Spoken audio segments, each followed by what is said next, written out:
Mesdames et Messieurs, nous sommes toujours au Palais des Congrès de Yaoundé et c'est l'ouverture de cette première table ronde consacrée à la situation macroéconomique du Cameroun, perspective de croissance. Je vais rappeler rapidement les panélistes. Il y a, excusez-moi le temps de me retrouver, il y a le ministre de l'économie, M. Lipol Motazé. Voilà. Nous avons M. Kadima Kalondi qui représente le Fonds monétaire international au Cameroun, M. Racine Khan qui représente la Banque africaine de développement au Cameroun et M. Lucas Sabaganchama qui est le gouverneur de la Banque des États de l'Afrique centrale. Je vous laisse donc suivre ce premier panel. S'agissant maintenant des échanges avec l'extérieur, on note une dégradation du solde extérieur résultant principalement de la hausse des importations des biens d'équipement nécessaires dans le cadre de la mise en œuvre des grands projets structurants. Enfin, dans le secteur monétaire et financier, on observe une augmentation des crédits à l'économie et la mise en place de nouvelles banques spécialisées. Quatrième questionnement, quels sont les enjeux actuels? Compte tenu des contraintes ci-dessus relevées que rencontre l'environnement international et national, notre objectif est non seulement de maintenir notre résilience à court terme, mais également de rechercher à moyen et long terme une croissance forte et durable. À cet effet, les principaux enjeux identifiés portent sur la maîtrise des coûts de facteurs, qui sont encore relativement élevés, le relais de l'investissement public par l'investissement privé, la réussite de l'entrée de l'économie camerounaise au démantèlement des barrières douanières avec l'Union européenne, la réduction de la dépendance aux matières premières et du pétrole singulièrement, et enfin, le développement de notre tissu manufacturier et industriel. Cinquième questionnement, quels sont les principaux défis? Au nombre des défis spécifiques, nous pouvons citer la poursuite des investissements visant à la résorption du déficit énergétique, l'amélioration des infrastructures de transport, de télécommunications, etc., qui sont autant de blocages à la dynamisation de l'investissement privé. Nous voulons attirer davantage des investissements directs étrangers, réaliser de nombreuses infrastructures en mode partenariat public-privé dans une perspective de soutenabilité des engagements financiers de l'État, tirer davantage profit des opportunités qu'offre l'ouverture des marchés dans le cadre des accords de partenariat économique, accompagner et assurer la mise à niveau des entreprises exposées à ces APE, réaliser plus de transformation des produits locaux pour une meilleure valorisation des exportations, promouvoir une plus grande diversification de notre économie et un meilleur positionnement dans la chaîne des valeurs mondiales et enfin, identifier et conquérir de nouveaux marchés. Dernier questionnement, quelles sont les perspectives? Nous ambitionnons des taux de croissance moyens de 6% entre 2016 et 2018. Avec la baisse des prix des carburants, les pressions inflationnistes observées sur les prix des produits alimentaires à partir du deuxième semestre 2015 sont en train de s'estomper en 2016. Le taux d'inflation en 2016 pourrait dès lors se situer en deçà de 3%. La survenance des chocs sécuritaires et économiques ainsi que les évolutions contracycliques de certains de nos principaux partenaires charrient en général des risques économiques ou financiers. Si ces risques paraissent modérés et gérables à ce jour, il n'en demeure pas moins que nous nous évertuons à trouver des voies à même de nous permettre de maintenir au moins notre résilience au cours des prochaines années. Ainsi, des réflexions sont en cours dans mon département ministériel pour saisir l'opportunité que nous offre la baisse des cours du pétrole pour restructurer le mécanisme des subventions. Identiquement, nous privilégierons dorénavant dans notre portefeuille de projets ceux qui sont de nature à accélérer la croissance. Il s'agit en particulier des projets permettant d'accroître les recettes non pétrolières et d'orienter les ressources vers les dépenses prioritaires notamment. De même, des efforts de réforme structurelle entreprises dans le cadre de la mise en œuvre du DSE vont se poursuivre pour que le marché devienne le principal creuset de création des richesses. Au rang des domaines concernés, on peut citer les finances publiques, l'accès à la terre, le secteur minier, les transports, les TIC, le secteur de l'énergie, la santé et l'éducation et la protection sociale. C'est dire, mesdames, messieurs, que nous travaillons actuellement sur certaines mesures de rattrapage qui sont de nature à optimiser notre croissance au cours des prochaines années. De façon plus générale, nous nous évertuons à trouver de bons stimulants économiques avec le secteur privé, une bonne régulation des marchés, un niveau d'intervention publique adéquat, une intensité de la concurrence qui stimule l'initiative. Bref, nous sommes en train de réexaminer l'ensemble des facteurs institutionnels et politiques qui font de l'activité économique, qui la facilitent ou au contraire, qui la brident. Je vous remercie. Merci, Monsieur le ministre, pour cet exposé introductif qui fait le point de façon holistique du problème qui est le nôtre en ce début d'après-midi. Vous avez évoqué 6 questions et apporté un certain nombre de réponses qui ont clarifié, je pense, la vision que les uns et les autres avaient des différents enjeux économiques du moment. Je voudrais peut-être passer la parole au directeur général de l'économie, le professeur Isaac Tamba, pour peut-être mettre l'accent sur le plan d'urgence qui a été lancé il n'y a pas longtemps par le chef de l'État, peut-être pour préciser un peu les enjeux et aller dans le fond de certains gaps qu'il fallait rattraper. Monsieur le directeur général. Oui, merci, monsieur le modérateur. S'agissant du plan d'urgence, on va vous le présenter sur un certain nombre d'enchaînements. On va commencer par le contexte. Le contexte du plan d'urgence vient de vous être brossé par monsieur le ministre de l'économie. Sur le plan des performances, le plan d'urgence est élaboré dans un contexte où nous enregistrons des performances qui sont globalement satisfaisantes, mais qui se situent en dessous de notre potentiel de croissance. Dans le document de stratégie pour la croissance, nous ambitionnons des taux, le scénario dit de vision, nous ambitionnons des taux de 7%. Et l'évaluation indépendante qui a été faite pour les 3 premières années de la mise en œuvre du DSE ont démontré que nous étions en deçà de cette performance, en moyenne 5% depuis 2010.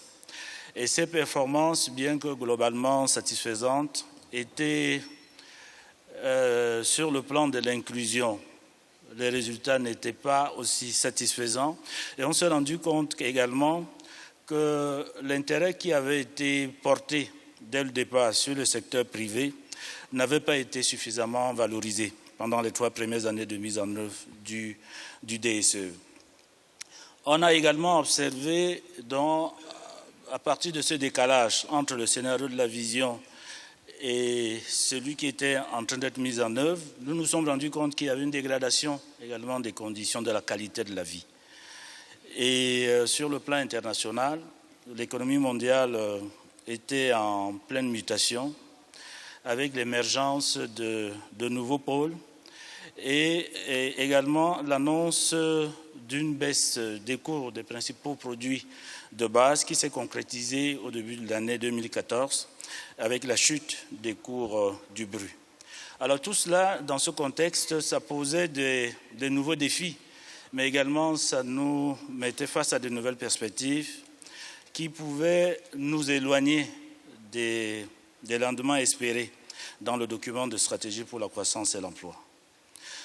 Donc, sur cette base, on peut dire que les fondements du plan d'urgence partent donc de cette évaluation indépendante du DSE et le discours du chef de l'État du 31 décembre 2013 qui constate justement que le taux de croissance ne suit pas la tendance des projections espérées, que le budget d'investissement affiche des taux qui sont anormalement bas et que le climat des affaires reste à parfaire. Et plus encore, il estime qu'il y a une certaine incohérence entre certaines actions qui sont portées par certains départements ministériels et l'orientation donnée dans le DSE. Et en réponse donc à ces préoccupations du chef de l'État, le gouvernement met donc en place, élabore donc ce plan d'urgence. Donc la philosophie du plan d'urgence, c'est qu'il s'agit d'un portefeuille d'actions. de rattrapage qui devrait nous ramener sur le sentier du DSE. Il s'agit également, dans le plan d'urgence, de favoriser la transition sectorielle vers plus de transformation en adressant les principales problématiques auxquelles sont confrontés les opérateurs économiques, notamment la question des coûts de facteurs, des voies de communication, mais aussi en adressant la problématique de la qualité de la vie. Les objectifs que se fixe dans le plan d'urgence sont de 3 ordres. Le premier, c'est de relancer et accélérer la croissance économique à court terme à travers des taux de croissance au-dessus de 6% à partir de 2015. Les prévisions qui viennent de vous être présentées par le ministre de l'Économie attestent que nous nous situons justement dans cette trajectoire, 6% à partir de 2016 jusqu'en 2018. Le deuxième objectif, c'est d'améliorer les conditions de vie des populations.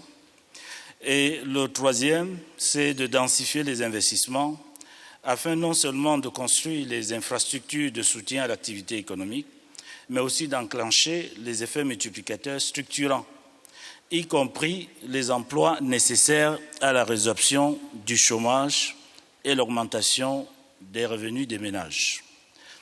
Le plan d'urgence se structure en 7 principaux domaines ou secteurs. Le développement urbain, c'est le premier secteur, les infrastructures routières, l'énergie, l'eau, la santé, l'agriculture et l'élevage et la sécurité des grandes villes. En ce qui concerne le modèle de financement du plan d'urgence, ce que nous pouvons retenir, c'est que c'est un modèle de financement novateur parce qu'il fait appel à la fois aux ressources d'origine privée à travers des emprunts auprès des institutions financières locales et internationales, mais également il fait appel aux partenaires multilatéraux et bilatéraux, notamment la Banque mondiale et l'Agence française de développement, en ce qui concerne particulièrement le projet de réhabilitation des lignes de transport électrique. Et enfin, il a recours, le plan d'urgence, au financement par émission obligataire.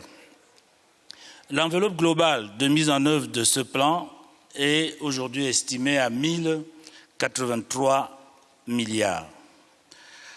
En ce qui concerne l'état d'avancement, ce que nous pouvons dire, c'est qu'après les premières différentes phases de procédure administrative et de contractualisation qui ont été réalisées au courant du premier semestre 2015, la mise en œuvre du plan d'urgence est effective depuis le second semestre 2015.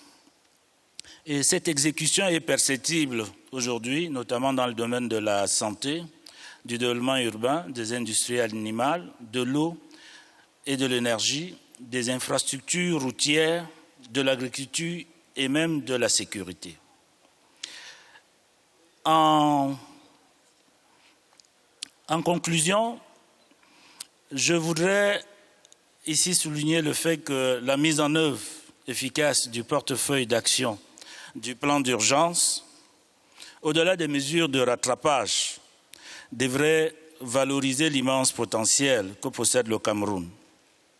Prenant donc appui sur le caractère non renouvelable des produits de base et en dépit des rentes qu'ils procurent, la création de la valeur ajoutée contribuerait à réduire l'exposition de notre économie aux risques divers, et notamment les risques que nous avons connus ces derniers temps, les risques dus à la fluctuation des cours du pétrole. Et en même temps que cela va contribuer à réduire notre exposition à ces risques, opérer une migration vers des produits à plus forte valeur, plus diversifiés, adossés à des marchés finaux moins volatiles, c'est-à-dire qui ne dépendent plus de la spéculation, mais surtout des fondamentaux du marché. Et c'est la raison pour laquelle la promotion d'une transformation économique structurelle fondée sur les produits de base s'avère donc comme un puissant accélérateur de la croissance à moyen terme.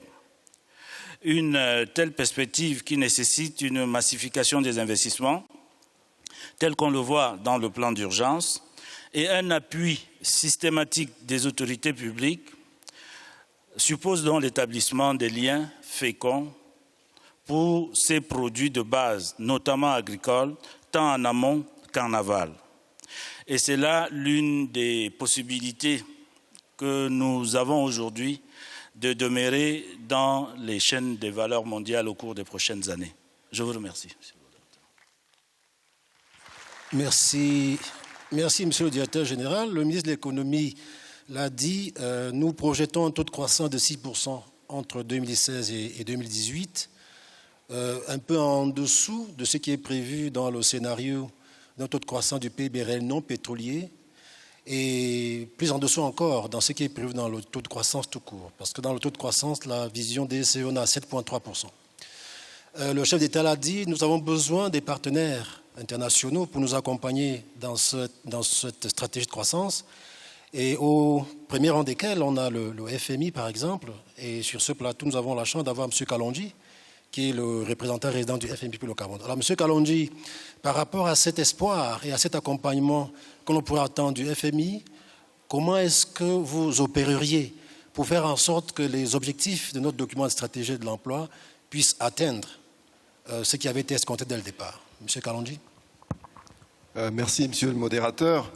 Je répondrai à la question en disant d'abord, comme le ministre de l'Économie l'a dit, qui a brossé un peu le paysage, la situation macroéconomique du pays, le Cameroun, la croissance économique du Cameroun s'est très bien comportée comparativement aux autres pays de l'Afrique subsaharienne où nous, au FMI, nous prévoyons un taux de croissance d'à peu près 3%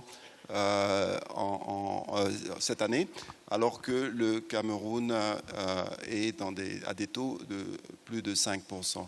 Alors, l'inflation, comme on l'a mentionné aussi, est restée faible. Et ce sont des bénéfices qu'il faut saluer. Et il faut dire aussi que cette croissance a été tirée largement par des secteurs qui ont bénéficié de l'investissement public, le bâtiment, travaux publics, etc. Alors, ce sont des composantes importantes et quand on parle de croissance, je pense que la première chose, la condition nécessaire mais pas suffisante, c'est la stabilité macroéconomique. Alors, peut-être c'est important de reparler un peu du contexte mondial qui présente des vents contraires. Et donc, particulièrement dans le cas du Cameroun, il y a un double choc auquel le pays fait face. C'est le choc de l'effondrement du cours du baril dont on a parlé, et aussi de la menace sécuritaire qui sévit dans la région du lac Tchad, et donc qui vient augmenter les dépenses sécuritaires des États qui sont touchés par ce fléau. Alors que ces mêmes États subissent la chute du cours du pétrole qui ponctionne les recettes budgétaires. Donc, à cela, il faut donc répondre, afin de maintenir une stabilité macroéconomique, par ce que nous pensons, ce que nous préconisons, un rééquilibrage budgétaire. Alors, le rééquilibrage budgétaire, il se fait sur deux volets. D'un côté, il s'agit de mobiliser plus de ressources intérieures et nous saluons la performance du Cameroun au niveau de la Direction générale des impôts qui a fait d'énormes efforts. Il y a donc ce besoin qui s'accompagne aussi du besoin de réduire les dépenses, donc rationaliser les dépenses publiques. Maintenant, ce doit se faire, je pense, dans un cadre où on met l'accent encore plus sur la qualité de la dépense publique. Et donc, l'idée, c'est certainement pas d'arrêter l'investissement public, mais de s'assurer à ce que cet investissement public soit bien sélectionné, qu'il y ait des priorités qui soient données particulièrement pour les projets porteurs de croissance économique. Donc la qualité est importante. Et il faut aussi préserver, bien sûr, les dépenses sociales prioritaires dans les domaines que sont la santé et l'éducation. Donc, ça, c'est peut-être très rapidement, si on veut, la première condition, c'est le maintien de la stabilité macroéconomique. Ensuite, on en a parlé déjà, il s'agit de tirer le modèle de croissance vers une croissance dont le moteur est l'investissement privé, qui prendrait le relais à l'investissement public. Alors, ça ne veut pas dire que l'investissement public disparaît, il est toujours important, notamment au niveau des infrastructures qui sont propices à faire venir le secteur privé, mais il a ses limites car il est générateur d'endettement public. Et donc, pour bien sûr éviter un accroissement trop important de la dette, il faut donc passer plus à un investissement privé. Alors comment cela peut se faire? Nous pensons à FMI qu'une des voies, c'est le besoin d'éliminer les goulots d'étranglement. Alors je citerai un qui est le manque d'électricité continue et fiable. Il y a aussi le besoin d'augmenter la compétitivité économique, notamment dans le secteur non pétrolier. Et cela, on en a aussi parlé ce matin, passe par exemple par la réduction des coûts de transport, qui sont, soit dit en passant, parmi les plus élevés en Afrique. Un thème aussi qui a été fortement mentionné déjà, c'est le besoin d'améliorer le climat des affaires. Et cela, peut-être concrètement, on peut parler de quelques éléments. Par exemple, l'accès au crédit, améliorer l'accès au crédit bancaire, l'accès à l'électricité dont j'ai parlé déjà, meilleure performance dans certains domaines comme la création d'entreprises, l'exécution des contrats, les transferts de propriété, etc. Et un point très important, je pense, c'est la productivité des facteurs. Je pense que nous avons eu une étude au niveau du FMI l'année dernière qui a montré que la productivité totale des facteurs, donc je parle de la main-d'œuvre et du capital, était négative. Donc elle contribuait de manière négative à la croissance ici au Cameroun. Alors ça, c'est quelque chose, donc c'est vraiment une piste sur laquelle on peut avancer pour que cette productivité soit améliorée, en améliorant l'efficience, en améliorant aussi, en développant le capital humain. Donc, investir dans la santé et dans l'éducation, ce sont des éléments qui nous permettront d'augmenter la productivité qui est importante pour accompagner le capital et la main-d'œuvre. Alors, très rapidement, deux autres points, c'est l'intégration régionale. On en a aussi parlé déjà, l'abolition des barrières tarifaires et non tarifaires qui permettraient d'avoir un marché plus grand et plus intéressant pour les investisseurs étrangers et qui aussi permettrait, en augmentant le commerce intra-régional, permettrait d'insuler quelque peu la région aux chocs externes tels que ceux auxquels la région fait face en ce moment.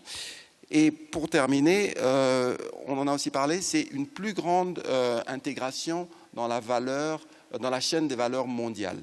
Et ça, c'est très important car lorsqu'on parle de secteurs industriels, l'agro-industrie, etc., ce sont des secteurs qui sont créateurs d'emplois. Et en intégrant mieux cette chaîne de valeur, on peut en effet créer plus d'emplois. Donc je m'arrêterai là. Merci. Merci infiniment, M. Kalonji. Le point de vue du FMI est toujours très important parce que souvent il est une condition, une précondition des différents financements qui peuvent nous venir, soit des partenaires internationaux, au premier rang desquels, en tout cas pour le continent africain, il y a la BAD. Et nous sommes heureux ici d'avoir M. Racine Kane, le représentant résident de la BAD au Cameroun. Qu'est-ce qu'il faut, M. Kane, pour que vous financiez plus et mieux notre économie afin qu'il y ait un rattrapage pour que le DSE avance? M. Kane. Je vous remercie, monsieur le modérateur. Permettez-moi tout d'abord de remercier les autorités camerounaises de nous avoir conviés à cette importante conférence.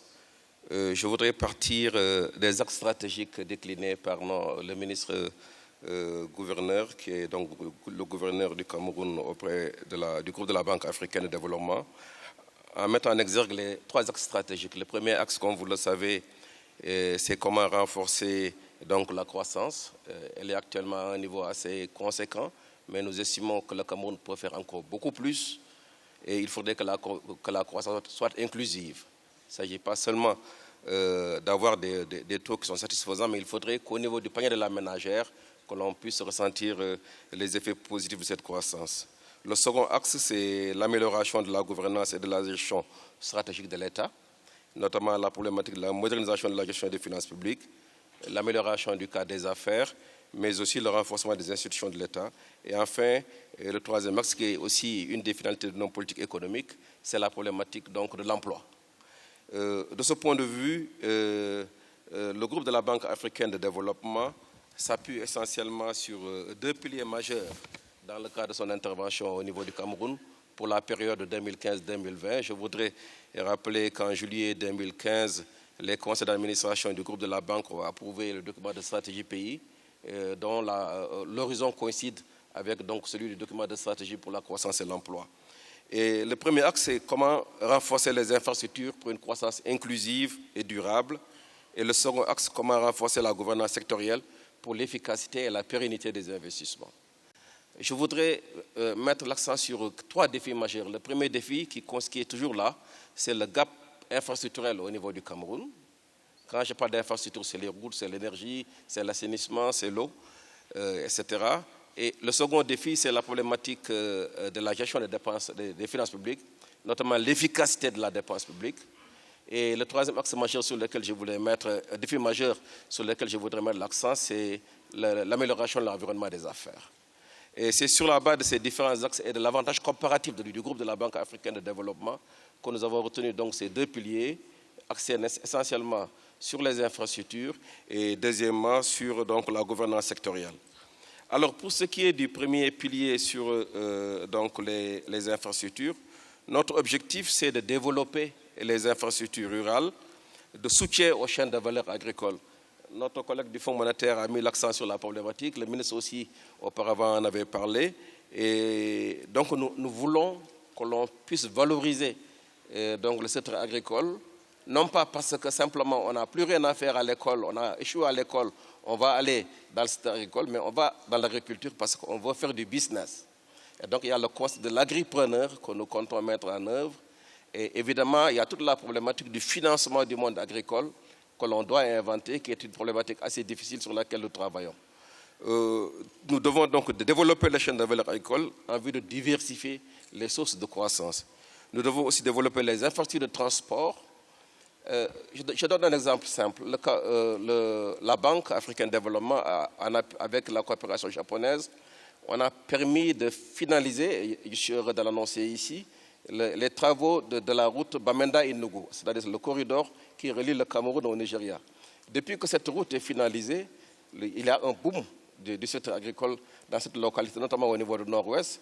Et évidemment, certains disent que les prix ont augmenté, c'est normal, parce qu'il y a une forte demande exercée par le Nigeria.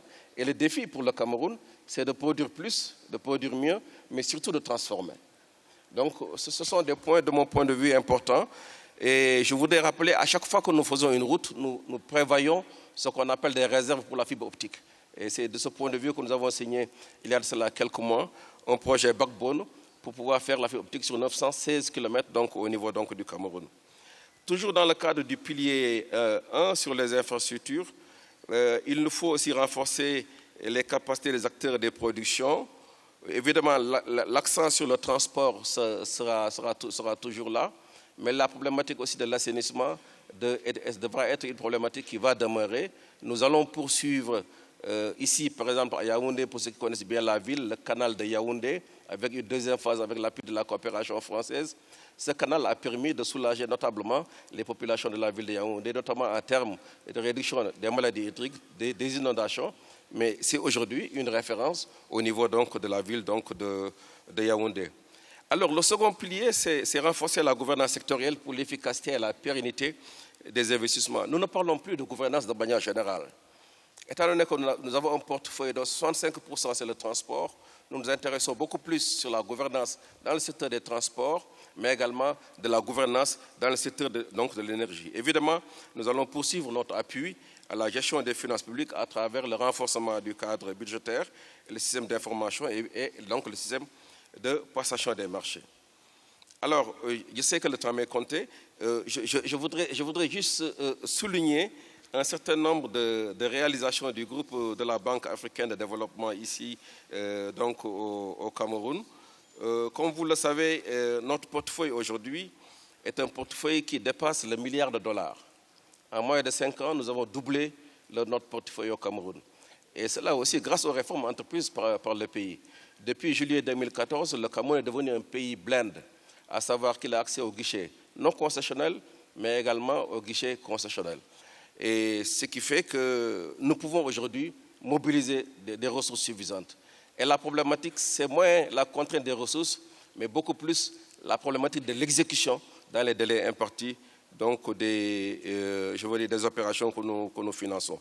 Il va de soi que chaque partie, à savoir que ce soit le Cameroun et la banque, chaque partie doit faire des efforts pour booster donc nos interventions donc, ici au niveau du Cameroun. Très rapidement, dans le secteur des transports, nous avons fini de réaliser le corridor Bamenda-Edo, comme je le disais tantôt. Nous sommes dans une deuxième phase pour le corridor Ketadjoum, qui va relier le Cameroun au Congo-Brazzaville. Le Cameroun aujourd'hui est relié à Bangui. Personnellement, bien avant la guerre, j'ai fait Yaoundé-Bangui par route. Le Cameroun aujourd'hui est relié avec le Tchad. Il nous reste à relier le Cameroun avec le Gabon et aussi avec le Nigeria, avec plutôt la Guinée équatoriale. Et ce sont des opérations qui sont dans notre pipe et que nous allons donc financer. Dans le secteur de l'énergie, nous avons participé au PPP avec KPDC, mais aussi le réseau de Langpangar, et nous investissons dans le renforcement donc, des réseaux de transport. Sur l'agriculture, comme je le disais tantôt, nous avons des projets de développement des chaînes de valeur dans le secteur agricole, mais également dans le secteur donc, de l'élevage et de la pêche. Pour la gouvernance, nous mettons un accent particulier sur l'efficacité de la dépense publique. Nous avons un projet en cours d'évaluation. J'espère qu'on ira négocier très bientôt. Et ce projet aide à améliorer la maturité des opérations qui sont inscrites dans le cadre du budget de l'État. Tantôt, le directeur général du plan parlait donc du plan d'urgence. Nous sommes d'accord, mais il faudrait que l'on puisse s'assurer que tous les projets du plan d'urgence disposent d'études fiables. Et de ce point de vue-là, nous réaffirmons nos disponibilités au gouvernement de leur fournir des fonds pour pouvoir faire ces études. Et in fine, ce que nous voulons, c'est déclencher un mécanisme qui permettra de mettre en place un fonds de maturation des projets qui sera alimenté par l'ensemble des bailleurs. Évidemment, la responsabilité première sera la responsabilité donc, du gouvernement. Donc, monsieur le modérateur, j'ai d'autres... Je ne veux pas trop intervenir sur les autres aspects, notamment sur notre portefeuille à venir. Je voudrais finir seulement sur 2 points. Le premier, c'est essentiellement les PPP. Il est prouvé que nous ne pouvons pas, nous, avec nos ressources, financer le développement de tous les pays. Nos ressources à elles seules ne suffisent pas. Il faudrait donc développer les PPP. Et de ce point de vue, nous lançons encore un appel au Cameroun. Je sais que dans les pays de la CEMAC, le Cameroun est l'un des pays qui a le mieux fait en matière de PPP. Ils ont une structure dédiée pour, ils ont une loi, et ils ont aussi donc une banque de projets. Et le dernier point sur lequel je voulais mettre l'accent, c'est réaffirmer la disponibilité du groupe de la banque à accompagner le Cameroun pour la mise en œuvre donc, du DSE. Je vous remercie.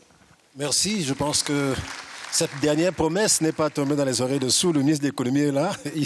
Et cette occasion nous sera certainement... l'occasion sera saisie. Je vais finir avec le gouverneur de la BEAC, la Banque des États de l'Afrique centrale, pour lui poser une question très simple.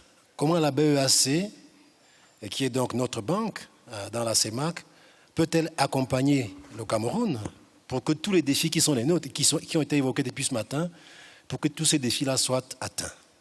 Monsieur le gouverneur.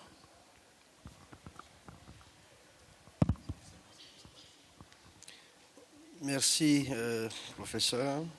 De par ma voix, la Banque des États de l'Afrique centrale est naturellement très honorée de pouvoir participer à cette grande conférence.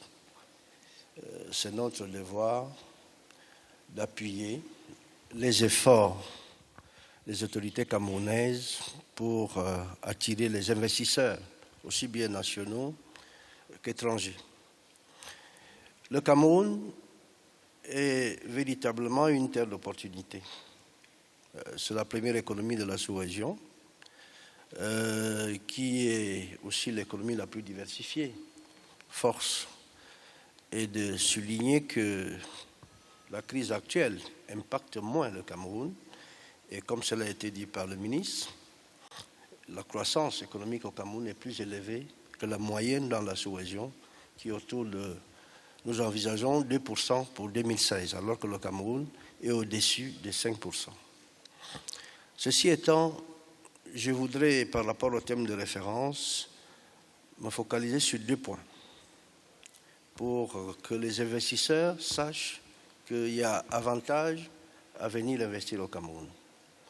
D'abord, le Cameroun bénéficie, de par son appartenance à la CEMAC, la communauté économique et monétaire des pays de l'Afrique centrale, qui comprend 6 États, le Cameroun, la République centrafricaine, le Congo, le Gabon, la Guinée équatoriale, le Tchad. De par cette appartenance, le Cameroun bénéficie d'une stabilité monétaire, je dirais même stabilité financière. D'abord parce que nous avons une monnaie stable qui, depuis plus de 40 ans, n'a connu qu'une seule dévaluation.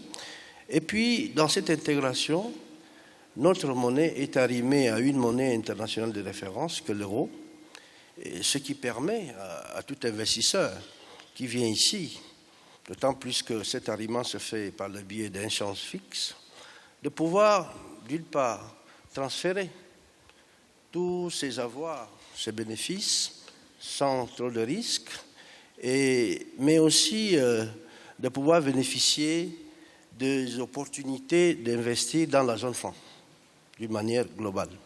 Qui dit la zone franc, dit l'UEMOA, dit la CEMAC, dit l'euro, l'Europe, la zone euro. Ensuite, au-delà de cette stabilité monétaire, l'investisseur qui vient au Cameroun va trouver un système financier assez stable et solide.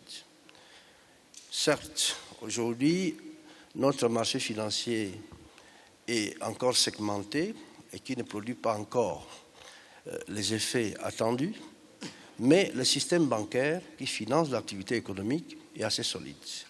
La crise des années, la fin des années 80 et début 90 est derrière nous. Nous avons créé un système unifié, système bancaire, avec un superviseur unique qui est la Commission bancaire de l'Afrique centrale. Et grâce au texte réglementaire que nous prenons au sein de cet organe de la CEMAC, qui cherche à hisser nos textes au niveau des standards internationaux, notre système est solide et stable. Et aujourd'hui, je crois que la crise ou les faillites bancaires sont vraiment loin derrière nous. Depuis plus de 25 ans, nous n'avons pas connu de faillite bancaire en Afrique centrale. Et cela fait que, malgré cette solidité du système, nous avons été plus loin en anticipant certains risques potentiels de demain, et nous avons créé un fonds de garantie pour les déposants du système bancaire, qui dépasse aujourd'hui, les ressources dépassent plus de 150 milliards, au cas où il y aurait une éventualité de faillite, mais je ne l'espère pas. Maintenant, au-delà de cette stabilité monétaire et financière que l'investisseur va trouver au Cameroun et dans la sous-région, la Banque centrale, sans préjudice de ses missions statutaires, comme je viens de le dire, sa mission est de préserver la stabilité des prix, la stabilité monétaire et la stabilité financière de l'Union. Sans préjudice de cela, apporte son soutien aux économies de la région et en particulier l'économie du Cameroun. Ce soutien se fait parce que nous avons connu des chocs depuis les années 2007-2008 avec la crise financière, récemment avec le choc relatif à la chute brutale des coûts de matières premières, et notamment le pétrole, dont 5 pays sur 6 de la CEMAC sont producteurs et exportateurs nets, et surtout avec l'environnement sécuritaire fragile à nos frontières, la Banque centrale a trouvé des moyens, des actions pour appuyer les États dans leur objectif de l'émergence. Et cela s'est fait à travers notamment une politique monétaire accommodante. Nous avons baissé continuellement notre taux d'intérêt directeur, qui est passé depuis 2010 de plus de 5% à 2,45%. Cela a été fait parce qu'il y avait les chocs portaient préjudice aux performances macroéconomiques de la sous-région et avec une relative maîtrise de notre inflation qui aujourd'hui se trouve pratiquement en dessous des 3% de la norme. Donc cela nous a permis de mener cette politique accommodante. Cette politique accommodante a permis au crédit bancaire, surtout les crédits à l'économie, d'augmenter de façon importante. Ensuite, l'une des actions phares que l'on peut aussi mettre en exergue ici pour accompagner la sous-région et dont le Cameroun, c'est le fait que nous ayons mis en place dans notre stratégie d'inciter le financement sur les marchés. Nous avons mis en place un marché de titres publics à souscription libre. Et ce marché, depuis 2013, les États et les entreprises ont déjà mobilisé plus de 1400 milliards. À cela s'ajoute l'appui que nous avons donné à notre Banque de développement des États de l'Afrique centrale, la BDAC, qui non seulement nous avons augmenté notre participation au capital, qui est passée de 6 à plus de 32%, mais nous avons contribué à augmenter son capital, qui était au départ de 400 milliards. Aujourd'hui, il se trouve au niveau de 1200 milliards. Et récemment, sur la base d'une convention, nous avons octroyé une ligne de crédit à cette institution de l'ordre de 400 milliards, avec une innovation. Non seulement ces ressources doivent financer les projets privés, mais aussi des projets publics. Donc c'est très important. La BAC, en même temps, a maintenu, face à la crise, de manière provisoire, les avances statutaires, les avances directes au Trésor national. Et le Cameroun, certes, grâce à son dynamisme, n'a mobilisé actuellement qu'environ 50%. Donc il y a une marge. Nous finançons également de manière directe les projets intégrateurs dans la sous-région. Et on peut souligner que le Cameroun est pratiquement au centre, parce que beaucoup de projets convergent vers le Cameroun. Donc 20% des résultats distribuables de la Banque centrale est affecté systématiquement aux projets intégrateurs que nous mettons à la disposition de la Commission. Et pour l'exercice 2015, où la Banque centrale a réalisé un bénéfice de plus de 161 milliards, vous comprenez que la partie distribuable, la communauté en a bénéficié et cela permet de financer des projets structurants dont on a besoin pour l'émergence de la sous-région et en particulier pour l'émergence du Cameroun. Enfin, je dirais que nous avons engagé des réformes au niveau de nos instruments de politique monétaire, notamment en modernisant, en rendant plus dynamique le marché monétaire. Et nous avons créé un marché des titres de créances négociables.